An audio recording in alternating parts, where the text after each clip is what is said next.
I don't see it.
Hello, everybody. Welcome to another episode of Fantasy Studs and Suds. I am Jeffrey Crisp, and alongside of me is my co-host, C.J. Pudge LaPage. Our segments today will include Fantasy Studs, our headliners over the past week, Fantasy Leagues, GMs dropping from your leagues, Fantasy Priority, we're going to talk about Jim Irsay, Fantasy Suds, our favorite section or segment, our selections for beer of the week, and then Fantasy Funz. We're going to talk about Memorial Day and the Fantasy Now Plus Podathon. Pudge, how are you doing today? Chilly. I'm over here, bundled up, ready to go, and it's Memorial Weekend. It's supposed to be the beginning of summer with 42 degrees. Yeah, it's entirely different than it was last week when it was 85 out and sunny, and it was a beautiful day. Today, this whole week has really been kind of dreary and a little bit of sun, in and out. But as usual, we're here talking about the weather. So let's move on to change. That definitely happens in the Midwest. What's not going to change is our Fantasy Studs for the week.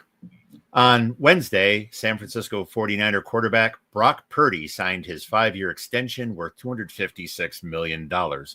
Pudge, break this down for us. Oh, Mr. Brock Purdy.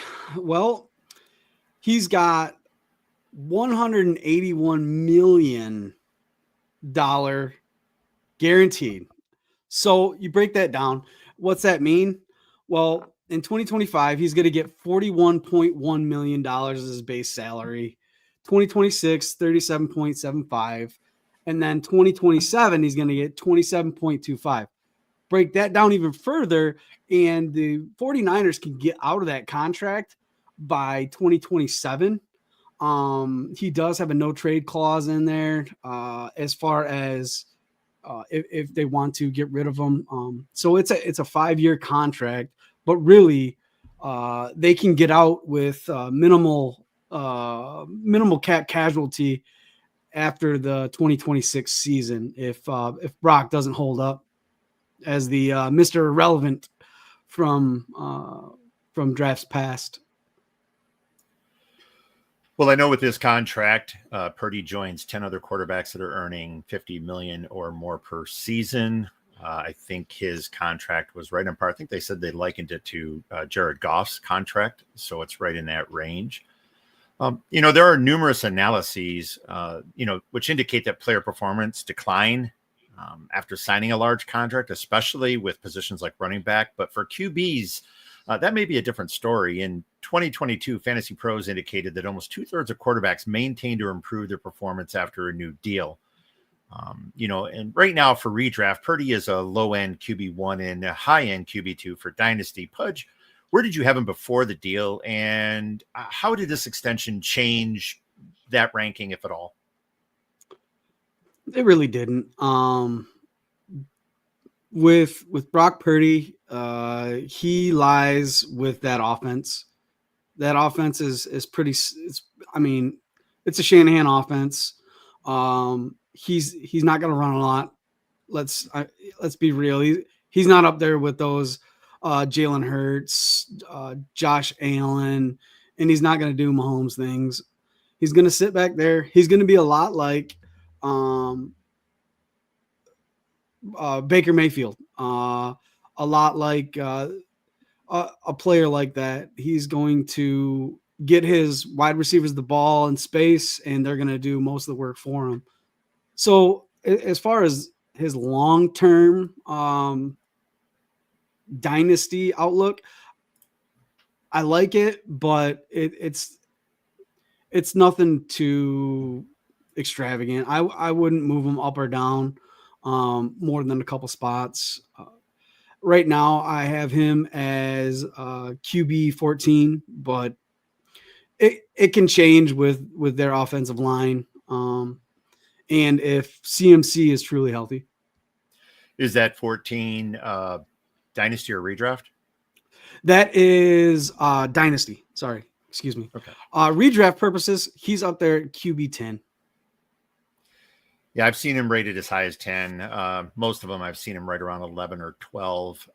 For me, I'd rather have Baker Mayfield all day long over Brock Purdy. I know a lot of people are still high on Purdy, but I'll take Mayfield over Purdy each and every time. There's a reason he was the last pick in the draft. I mean, yeah. Is it more to do with Brock Purdy, or is it more to do with Shanahan? I think it's got a lot to do with Shanahan. Agreed. And I think right now with the Buccaneers have their receivers are known. You know what they're going to do, and they're going to put up yardage. Mayfield's been able to prove that since he's been in Tampa. So on Wednesday, the NFL concluded their 2-day spring league meeting in Eagan, Minnesota. Noteworthy and surprising was the failed effort by the Green Bay Packer proposed and Roger Goodell-backed ban on the tush push, the play predominantly deployed by the Philadelphia Eagles. The proposal was a revision from one previously presented during the annual meeting, I think a month ago or 2 months ago, and it would have adopted a rule prohibiting any player from aiding the ball carrier. Now, what was interesting was apparently there were some fireworks between owners, and some were chastising Jeffrey Lurie, especially from the league office, for vernacular that he used during his long plea to owners to vote no on the proposal. In the end, the proposal only fell 2 votes short of the 75% required to pass. But before I ask you your thoughts, I want to make a plea to every GM that owns every franchise in one of my leagues. Please do this. Debate proposals, make lewd comments, swear, make our spring meetings a spectacle that gets all argumentative and pissy comments rather than just this going through the motions we've had. So in fantasy, I want more of this. Let's get back to where we were when we debated this stuff. But anyway, what's your take? Not only on the tush push, but also our leagues. So we'll start off with the tush push. So the teams that voted to keep it, the 10 teams, who of those teams do you think that play the Philadelphia Eagles this year? None only the man, the myth, the legend, Motor City Dan Campbell. He said, you know what? Line up. We'll stop you. And of the 10 teams that voted to keep the tush push, the only one that the Eagles do play this year are the Lions. Baltimore Ravens, the Browns, the Eagles, obviously, Jags, Dolphins, Patriots, Saints, Jets, and Titans were the ones that voted to keep it in. All the other 9 teams unfortunately don't have the luxury of playing the tush push Eagles this year. But I do have something to say. Of the 48 times tush push was used last season, the big thing this year was they started going for it on third down. If they were third and short, they would start going for it on third down. Of those 9 times they went for it on third down, they immediately followed it. And of those times, they only missed 1 time out of those 9 times, out of those 9 second attempts. So if they're getting third and 2, third and 1, you can almost count it as a first down for these guys. And I think that's where the frustration is coming in from the NFC East and those guys not being able to stop that. But as far as GMs go in our leagues, we can debate and still be friends. Did you know that? Did you know that you could have a disagreement and still be friends? And people don't get that anymore. Where do you stand with that? You and I have disagreed so many times on so many things, yet, and some of our disagreements have been a little heated. Sometimes, sometimes they've involved alcohol, sometimes not. But I mean, you and I have had some heated discussions regarding the way that the leagues operate, and I think that's all good. I think as long as in the end everybody respects each other, and as long as it's done with a modicum of humor, I think it's fine. I mean, I don't think there's ever been a time where anyone's been extremely angry, but I mean, it can happen. But I just again, everyone, if you're in my leagues and you're watching this, please do more of this next season. I want to hear some screaming. I want to hear some somebody telling somebody to shut up. It's pound the table. That's the kind of thing I'm looking for. Yeah, pound the table. Maybe you and I just need to get into an argument and get everybody else going. Let's talk about that later. For me, I have zero issue with the tush push. I mean, the fact that other teams do not employ it with any kind of success is a testament to the Eagles offensive line, Jalen Hurts, and a coaching staff with the knowledge how to execute it. Why can't anybody else do it? If they can do it, why can't anybody else do it? It's not like this is an unfair advantage for the Philadelphia Eagles. If you think it's such a bad play, or it's a play that gives them such a disadvantage, figure out a way to employ it yourself. And that's what I just don't understand. The Eagles have been the only ones that have really done it with any consistency. And again, that's a testament to that team. And, while there are claims that I've been hearing claims that this proposal would also augment player safety, I think some of that came from the NFL office as well. I mean, unless you can tell me something, but I have heard nothing to date which indicates that the tush push results in increased exposure to injury. What have you heard? When have you heard of an injury from the tush push? I don't know of it. Have you? No. Those guys in the trenches there, they're going to collide either way. I've never seen a injury result from a tush push. And to your point, you don't have to have a mobile quarterback to do this. The guy that really started this was Tom Brady. Tom Brady was notorious for just lining up, getting it ready, and hiking the ball, and he would fall forward for whatever they got him.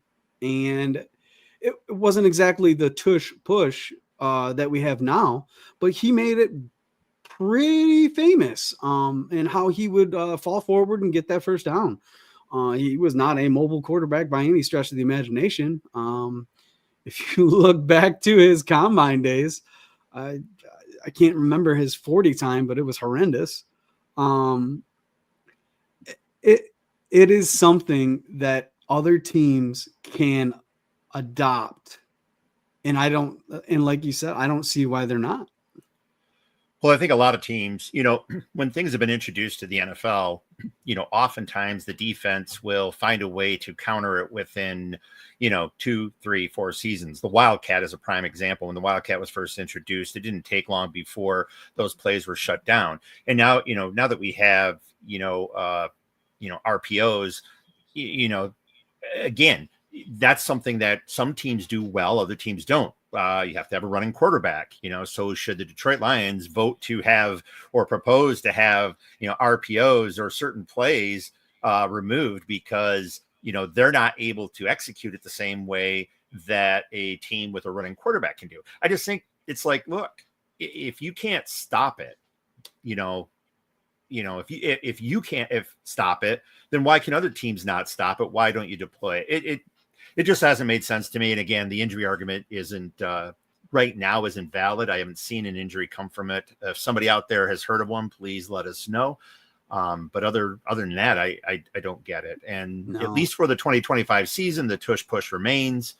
And we'll see what happens this season. But what do league GMs and commissioners do when there's a sudden push to replace a last minute GM departure? Now, it is every league commissioner's nightmare. A general manager that drops from the league at the most inopportune time. Now, obviously, there are legitimate real-life reasons for a GM to suddenly drop. I just experienced that in one of my leagues where there was no way around it. So, those are unfortunate, but they're also understandable.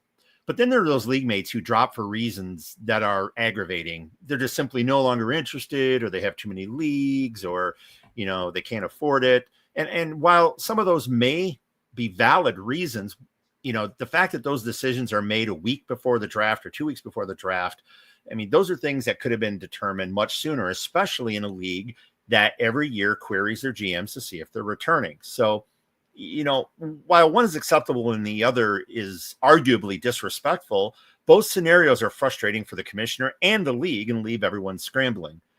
Pudge, you and I have experienced this a few times in our many years. What are your thoughts on this? Well, I mean, I've had to step away from fantasy a couple times. But in those times, I always try to leave at the end of the season. I think it's disrespectful to your league mates. Let's say if you're a few days before the draft and all of a sudden, you've got too much on your plate. That's something that you knew for the most part, you knew that going into the next season. I have seen a lot of our dynasty leagues go to paying for upcoming seasons. And I think that is a good way to mitigate that as far as even if they want to dip out, their season's paid for and that team is paid for, whether the commissioner makes them the new team pay for that season, a partial, however it may be, just to join the league to make sure that they're committed. It covers the league, and the league is really what's important. You can easily disband if you can't fill that team or you don't have a real good way to mitigate that loss of a GM. There's the unwritten rule that we talked about last, etiquette, and poor etiquette is just part of our world now. And I wish it wasn't, but some people just don't. So we had a comment over here by Mr. Justin Bowerly. If you can see that over there, Jeff, yep. Exactly. When they trade away all their picks and then up and leave, it's frustrating. So yeah, I like the way that some of my dynasty leagues are now structured to keep GMs committed, but it's a no win situation for the league, for that GM, because likely they've burned a bridge and they won't be able to get back in even if they want to. Well, again, I'm not overly concerned with money. I do know that leagues that are on, sites like League Safe and others, they now require advanced payment if you're going to conduct any kind of trade that involves a certain level of, definitely round one pick. Sometimes they require it if there's any draft pick that is going to be moved in a future year. I've seen some discuss, I've not personally been involved with them, but I've seen them discuss, and there may be some out there where certain players that are on a list, if they're moved, then you must pay for the future years. But that doesn't necessarily stop someone from dropping from a league, especially if they need to drop for reasons beyond their control. So I think that that's something that it's still frustrating to be able to fill that spot. And it's, and money sometimes won't stop that from happening.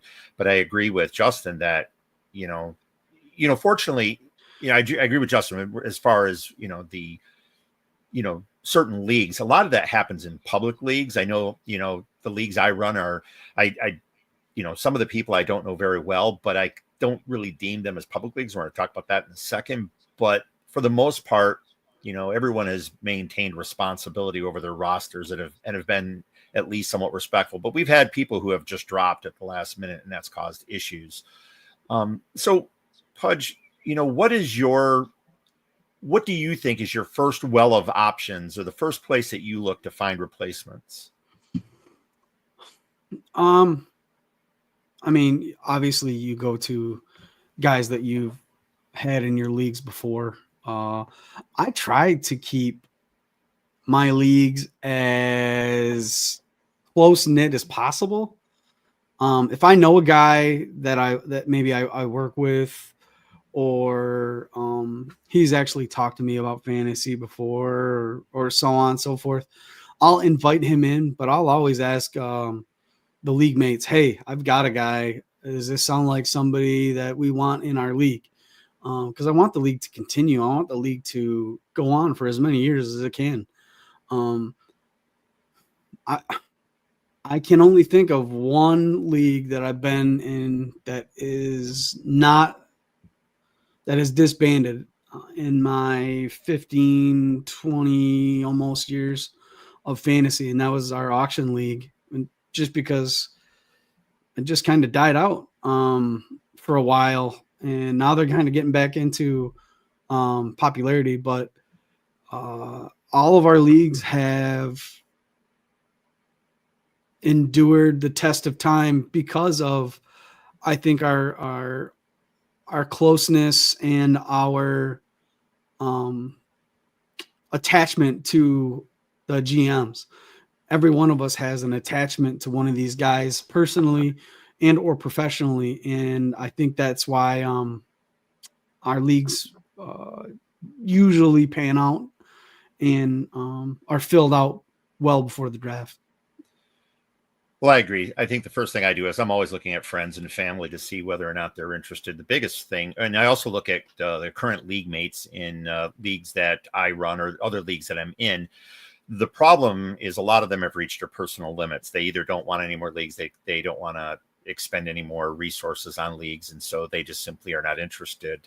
So I also try to, like I said, look at other leagues that I'm in. It's harder to find sometimes, especially if you don't know them.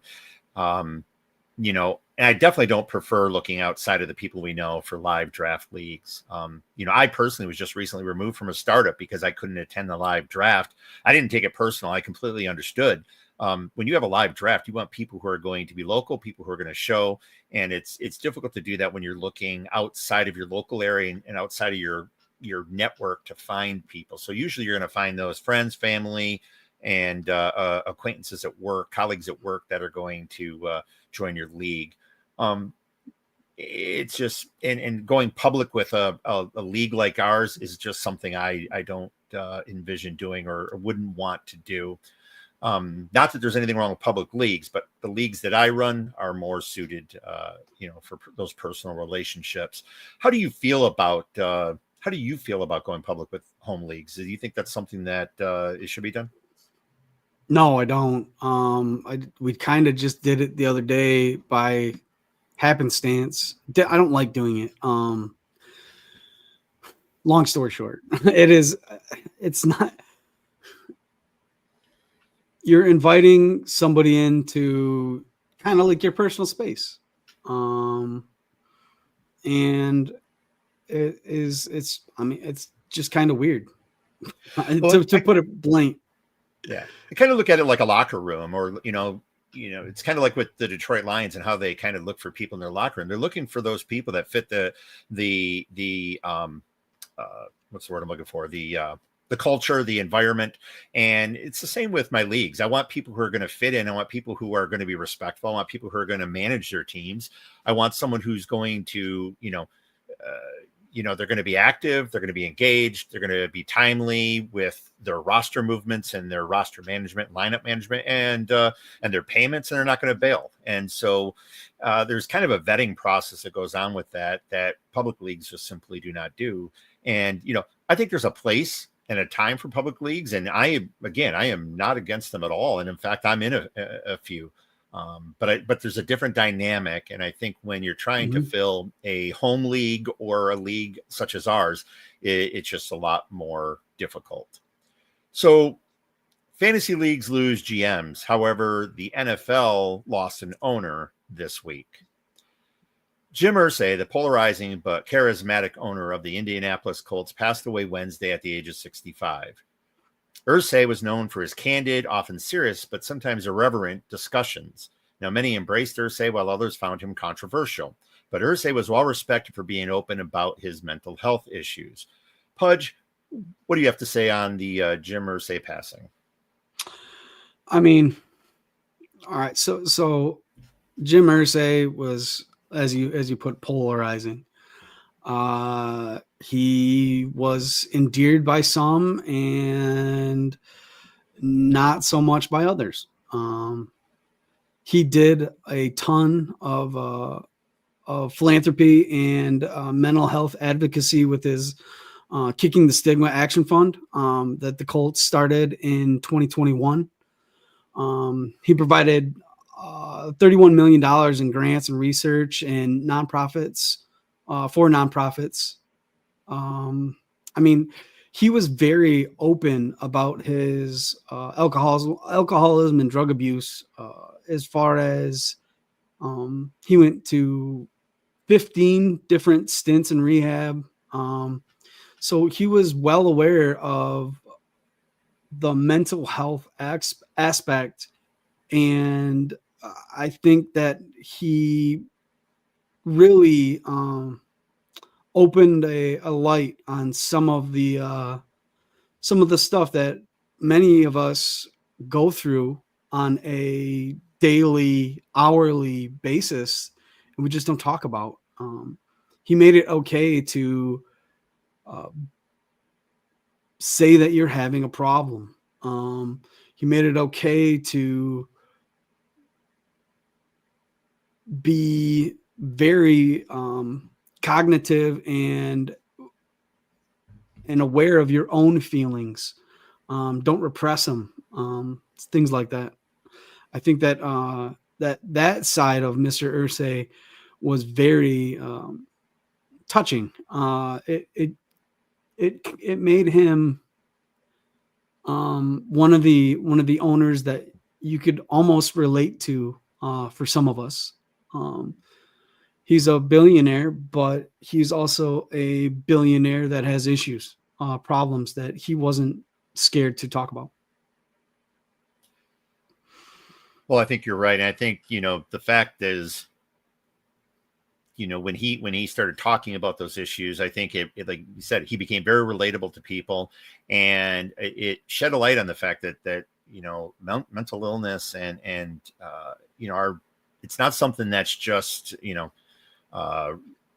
just a something that inflicts, certain individuals. This can impact anybody, regardless of your social stature, and social or economic stature. It's just it's something that impacts everyone, and I think that his philanthropy that he started, just recently was something that reflected, his desire to try to also give back based on that recognition. Now, how did you feel about Irsay's tenure? Or tenure may not be the right word, but how did you feel about Irsay's time as the owner of the Colts? How in his successes and his failures? Well, all right. So first of all, he was the mastermind behind the Peyton Manning era. And in 1998, that pairing with that franchise, it really took off. They won Super Bowl against the Bears in 2007. He transformed the Colts into perennial contenders. Before they weren't really. I mean, they were in Baltimore, but they were kind of just there. He brought in that the Manning era, and the Manning era with Mr. Irsay was a very, very winning cult. It was a very big winning culture that he brought to the Indianapolis Colts. So now with his passing, ownership of the Colts, I believe, is passing to his daughters, correct? Yes, sir. He has 3 daughters, but so as I was saying, that he did a couple of stints in rehab. In 2014, when he did his longest stint in rehab, his daughter Carly Irsay Gordon actually took over the team. She was the vice president she was appointed vice president of the team in 2008, but she actually took over the team while he was away in 2014. And she's actually been part of most of the NFL meetings and stuff like that. So his daughters have actually been a part of the franchise. He's got Casey Foyt. She joined the Colts front office in 2007, and she does all their marketing and community relations. And then he also has his youngest daughter, Kaylin Jackson. She is part of the philanthropy and community outreach, and she is now the vice president ever since 2010. So they're in pretty good hands as far as the ownership and his legacy of having a multi-generational ownership for the Colts. Okay. Jim Irsay's 28-year ownership of the Colts produced 258 wins and 2 Super Bowl titles. And we celebrate the life and the NFL achievements of Jim Irsay. Now, with sensitivity in mind, we here still celebrate as we always do, with beer. So it is no secret that Pudge and I love beer. We enjoy beer frequently, but we also ensure that we drink responsibly. Now, drinking responsibly does not mean not drinking, but know your own personal limits. Drink in moderation, imbibe at home, and if you're drinking away from home, please call a cab, order an Ubift, or have someone drive you home. But always try and have a plan in place before you drink. With that said, Pudge, what beer are you enjoying today? Well, do I have a treat for you? Oh, yeah. In honor of our fallen Patriots, it is Memorial Weekend. I do have Sam Adams Cherry Wheat. Can't see it. You can't see it? No. Oh, baby. All of our Patriots out there, to Mr. Irsay's Muhammad Ali's championship belt and Secretariat saddle from 1973 that he owns. Cheers. Well, I'll give you credit, that is Samuel Adams is, even though they have mass distribution, is still deemed a craft beer. So good for you. Is it? Oh, yeah. That's terrible. Yeah, you messed up. Sorry. You'll come back in rare form again next week. The first 3 weeks I featured double IPAs, and trust me, I will get to different styles. But this week I am presenting an IPA that is an IPA, but is not an IPA. So my selection is from Perrin Brewing. Perrin Brewing is here in Comstock Park, Michigan, and you will hear me talk about Perrin in upcoming episodes. So the beer in question is Blackberry IPA. Now, this is a lighter side American IPA that is coming in at 5.0% ABV.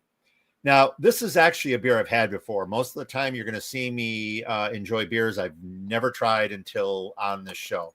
What is unique about this beer, or excuse me, what is unique other than I am drinking a beer I've had before, is this IPA does not drink like an IPA. In fact, I would challenge many beer drinkers to drink this blindfolded and describe this as an IPA. My wife, who despises IPAs as much as John Bosch does, loves this beer. Enough said. So this beer is brewed very hop forward, as with other IPAs, but they add a whole lot of fruit and a whole lot of sugar. This is a sugar bomb. It is drinkable, but it is not my favorite Perrin offering, and I will feature Perrin's Bad Boy in an upcoming episode. So, with that said, cheers.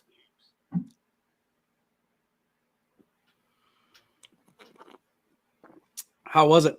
Terrible? That's a lot hoppier than I actually remember. I don't know where the sugar went, so maybe everything I just told everyone was complete fallacy. Maybe you should have done that blindfolded. You are absolutely correct, sir. It is still very sweet. Still very sweet. Good beer. I can't get over the fact that you didn't pull out something like, Michelob Ultra Light or I'm saving Bud Light next. You know what I'm saving it for? I'm saving my favorite for 4th of July. Now you got to see our 4th of July coming up. Yeah. Okay. Well, we'll just wait. We'll wait. Thankfully, that's a ways away. So drinking and rating excellent beer is always a win for me, but it's a head-to-head win with an extra win for median points when a beer is in my hands this weekend, the unofficial start of summer in the Midwest. So this is the 3-day Memorial Day weekend beginning tomorrow. More important than anything, Monday is Memorial Day. Now, this is a day when we remember those who gave their lives for the U.S. Pudge, I know you served in the military. From a veteran's perspective, what does Memorial Day mean for you? Well, first of all, don't go up to our veterans and say thank you. We love you guys. We do, but we reserve this time for our fallen comrades. I have seen the memorial in Pearl Harbor, and it is a very solemn but prideful destination.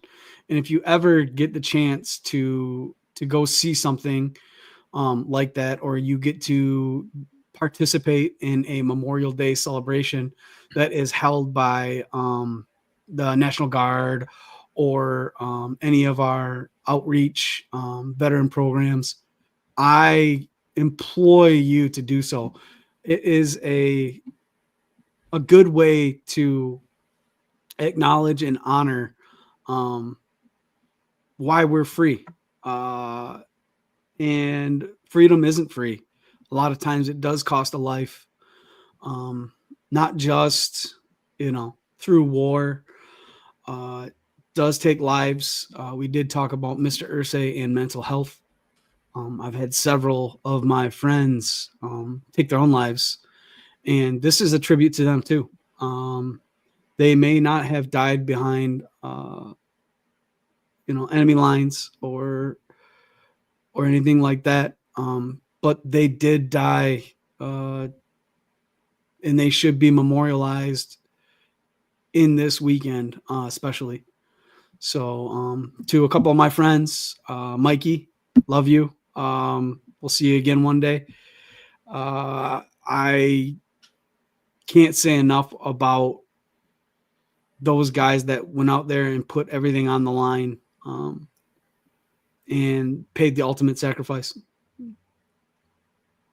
Well, when you talk about Memorial Day versus Veterans Day, when I was much younger, I made the mistake of doing that. And my father, who was alive at the time, corrected me. I never served in the military, but my father did. You know, he would talk about his experiences in Korea and those friends that he made, but then the friends he lost in the war. It was a very important day for him because he would embrace the memories of those lost. But he would also silently be thankful that he made it. You know, like many who saw their fellow members in the military lose their lives, there's a lot of guilt that comes along with that, and I know that is something that he always held with him. But you know, it is something, you know, he instilled in me the respect for those who did lose their lives over, you know, whatever conflict it was. And you bring up a great point in the fact that a lot of times you know, deployment lives on in the men and women who come back to the United States, and sometimes they live with that forever, and it can be very, very challenging for them to reassimilate and for them to be able to make it. And unfortunately, some do succumb to taking their lives, and it's heartbreaking, but it is something that does occur all too frequently. But you know, for the families who have lost loved ones in the military, and for those who are lost, you know, it's you know, this day is for you. I do want to say Reese DeCane and Michael Irwin, you are still alive and well, and you do live on. As long as I'm alive, you will. So I love you guys, and I'll see you again one day. So this Memorial weekend, a new tradition may be starting. Tonight, the Fantasy Now Plus and Extra Life 24-hour charity stream will begin. The 24-hour live stream, hosted by Justin Barley, begins this evening at 8 p.m. Eastern. Pudge and I will help Justin kick off the show at 8 p.m. Pudge will join Justin the first 2 hours, while I am slated until 1 a.m. and then back again Saturday, 8 a.m. to noon. Again, those are Eastern time. In addition to Fantasy Now Plus contributors, the live stream will be joined by Zach Berger, Tommy Blair, JT Brew, Lou Brunson, John Byrne, Pete Davidson, Ronnie Evans, Russ Fisher, Casey Kasem, Seth Keller, Dustin Lucky, Stephanie Miller, Brian Miracle, Nate Bulbett, Adam Rink, Derek Thomas, Kevin Tompkins, Bill Underwood, and Mitch Zimmer. How are you looking forward to this in, what do we got, about 4 hours, 4+ hours? Got some big names over there. Absolutely. How do you feel about that? And you and I are kicking it off at 8 p.m. As everyone will soon find out, I'm the fantasy nobody, especially when I'm in that lineup.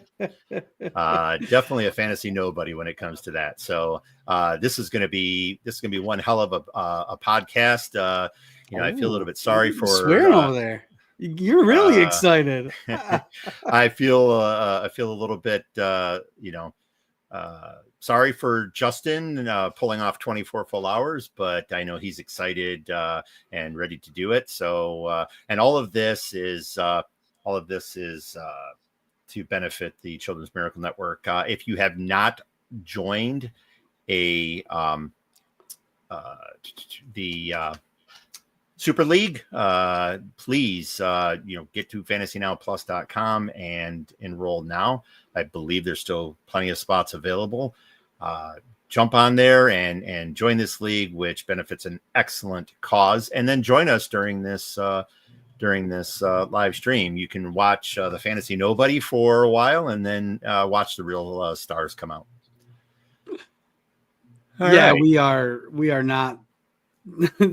We are not the the main show. I'm proud of that. I don't compare to a lot of these guys, but I am very, very excited to be part of the Extra Life the live stream. I can commission a league, make a mean spreadsheet, and drink beer, and that is about the end of my talents. So, Pudge, where can people find you on social media? I am FF LaPage at fantasynowplus.com on Blue Sky and FF LaPage on X. Excellent. And I am FF Commish, YIS.fantasynowplus.com on Blue Sky, and I am FF Commish _YIS on X. My man. Well, I want to thank. Hey, we both got it right. Yes. It only took 4 episodes. We're doing fine. We'll mess it up next week. I want to thank the audience for listening. Thank you once again for joining us. Our next episode will be Friday, May 30th at 3 p.m. Eastern and noon Pacific. Please follow Fantasy Now Plus on Discord, TikTok, Blue Sky, and subscribe to this channel here on YouTube. Until next time, for C.J. Pudge LaPage, I am Jeffrey Crisp. Be good, be kind, be responsible, and cheers. Thanks for listening. Be sure to like and subscribe wherever you watch or listen to podcasts. We'll be back next week for more ways to win your league.